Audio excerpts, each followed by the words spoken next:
সিন্দাবাদ নাবিকের কথা বললেই তো আমাদের চোখে ভাসে বিশাল সব দৈত্য আর গুপ্তধনের রোমাঞ্চকর সব গল্প।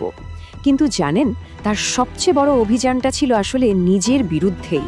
এটা ব্যর্থতা থেকে ঘুরে দাঁড়ানোর এক অবিশ্বাস্য গল্প। চলুন দেখি কিভাবে এক বেপরোয়া যুবক তার সবকিছু হারিয়ে প্রায় মৃত্যুর মুখ থেকে ফিরে এসে এক কিংবদন্তি হয়ে উঠেছিল। আর এই সবকিছুই ঘটেছিল তার প্রথম সমুদ্রযাত্রায়। ভাবছেন এই কথাটা কার? এটা আর কারও নয়, সেই কিংবদন্তি নাবিক সিন্ধুবাদের। জীবনের একদম চূড়া থেকে একেবারে মাটিতে এসে পড়েছিলেন তিনি। কিন্তু কিভাবে হলো এটা? একজন হিরো, সে কি করে এমন হতাশায়, এমন অনুশোচনায় ডুবে যেতে পারে? এর উত্তরটা কিন্তু লুকিয়ে আছে তার গল্পের শুরুতেই। একবার ভাবুন তো, বাগদাদের সবচেয়ে ধনী বণিকের ছেলে, যার জীবন কাটত শুধু পার্টি, ভোজ আর বিলাসের মধ্যে। তার ধারণা ছিল এই টাকা পয়সা, এই প্রাচুর্য হয়তো কোনোদিনই শেষ হবে না। কিন্তু সেই ভুল ভাঙতে খুব বেশি দিন সময় লাগেনি। এই বেপরোয়া জীবনই তাকে পথের ভিখারি বানিয়ে রাস্তায় নামিয়ে এনেছিল। মানে শুধু যে টাকা পয়সা শেষ হয়ে গেল তা না, মানসিকভাবেও সে একদম ভেঙে পড়েছিল। আর এই পতনের ভেতর থেকেই তার আসল যাত্রাটা শুরু হয়। কিন্তু জানেন, এই অনুশোচনার আগুনটাকে ও নিজের শক্তি বানিয়ে নিল। তার কাছে সামান্য যা কিছু বাকি ছিল তা দিয়েই কিছু জিনিসপত্র কিনল আর নিজের ভাগ্য ফেরানোর জন্য এক বণিক জাহাজে চেপে বসল। এটা শুধু একটা নতুন ব্যবসা শুরু করা ছিল না, এটা ছিল নিজের হারানো সম্মান, নিজের ভাগ্যকে নিজের হাতে ফিরিয়ে আনার একটা জেদ। দিনের পর দিন এক টানা সমুদ্র। ক্লান্ত নাবিকদের কাছে ওই সবুজ দ্বীপটা তো মনে হচ্ছিল যেন স্বর্গ। শান্ত, সুন্দর, একদম বিশ্রাম নেওয়ার মতো একটা জায়গা। তারা তো খুশি মনে জাহাজের নোঙর ফেলল, কিন্তু তারা ঘুণক্ষরেও টের পায়নি যে এই শান্ত পরিবেশের নিচেই একটা ভয়ঙ্কর বিভ্রম লুকিয়ে আছে। নাবিকরা সবে রান্নার জন্য আগুন জ্বালিয়েছে, আর ঠিক তখনই পুরো দ্বীপটা থরথর করে কেঁপে উঠল। মানে সাধারণ ভূমিকম্পের মতো না, মনে হচ্ছিল যেন যেন মাটিটাই জ্যান্ত হয়ে উঠেছে। কেউ কিছু বুঝে ওঠার আগেই এক অজানা ভয় সবার মনে ছড়িয়ে পড়ল।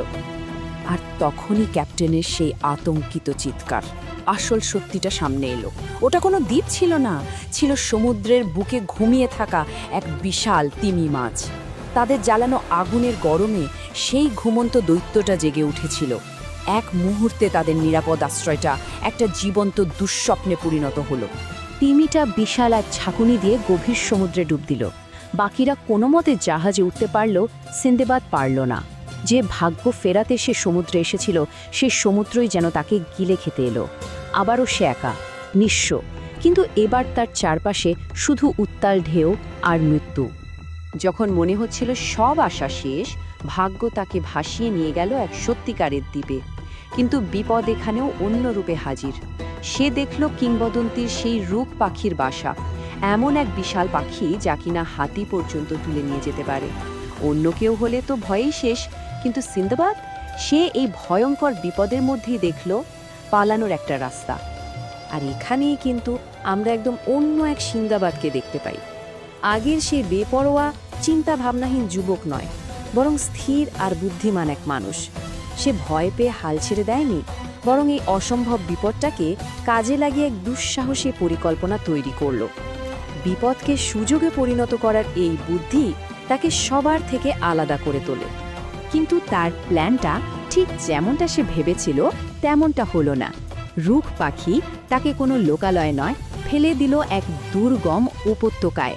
চোখ যেদিকে যায় শুধু হিরে আর দামি পাথর।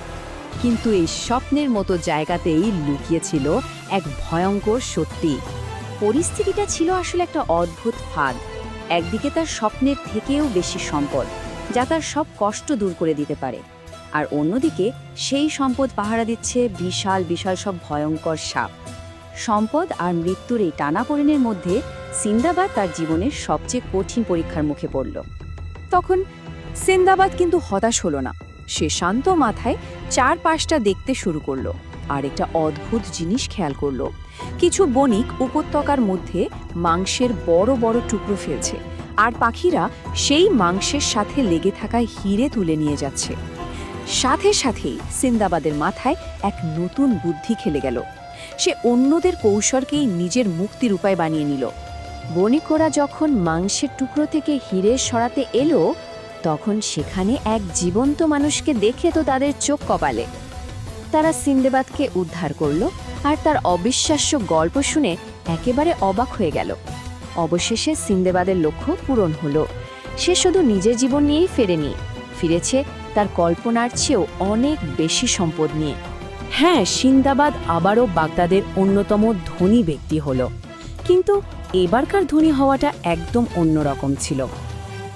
এই সম্পদ সে বাবার কাছ থেকে পায়নি, এটা সে অর্জন করেছে নিজের সাহস, বুদ্ধি আর পরিশ্রম দিয়ে। সে হাড়ে হাড়ে টের পেয়েছিল যে টাকার চেয়েও অনেক বেশি দামি হল প্রজ্ঞা আর অভিজ্ঞতা।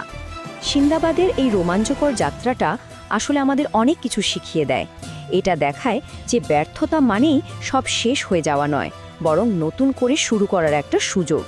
এটা প্রমাণ করে যে সাহস আর বুদ্ধি থাকলে যে কোনো অসম্ভবকেও সম্ভব করা যায়। আর সবচেয়ে বড় শিক্ষা হলো, আসল সম্পদ সোনা বা হিরে নয়, আসল সম্পদ হলো অভিজ্ঞতা আর অর্জিত জ্ঞান। সিন্দাবাদ তার ভুল থেকে শিক্ষা নিয়ে একজন জ্ঞানী মানুষ হয়ে উঠেছিল। কিন্তু মনে রাখতে হবে, এই অবিশ্বাস্য অভিযানটা ছিল তার 7টা যাত্রার মধ্যে মাত্র প্রথমটা। একবার ভাবুন তো, এরপর আরও কত বড় বিপদ, আরও কত অজানা রহস্য তার জন্য অপেক্ষা করছিল।